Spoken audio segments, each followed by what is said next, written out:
Qo'y so'yganingizda o'pkasini tashlab yuborishga shoshilmang. Qo'y o'pkasidan uyg'urcha delikates tayyorlasa bo'ladi. Tiq tegmagan teshiksiz butun o'pkaga suv quyib bo'shatib, qondan tozalab olamiz. Ushbu jarayonni to o'pka oqarguncha qaytaramiz. Oddiygina xamir tayyorlab tindirib olib, xamirni suvda yaxshilab mushlab, xamirdan kraxmalini chiqarib olib, kraxmalli suvni sitidan o'tkazib, xamirdan mutlaqo tozalab olamiz.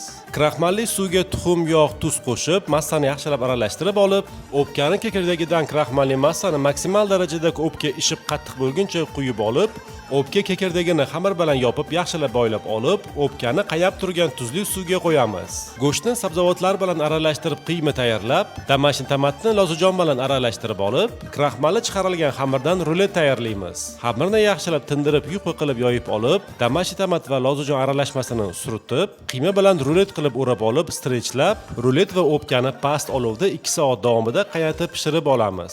O'pka odatda hasib bilan birga tayyorlanadi. Inshaalloh keyingi videoda idealniy hasib retseptini joylayman. Retseptni o'tkazib yormayli, mutlaqo hidsiz hasib tayyorlash sirlarini ko'rsatib beraman.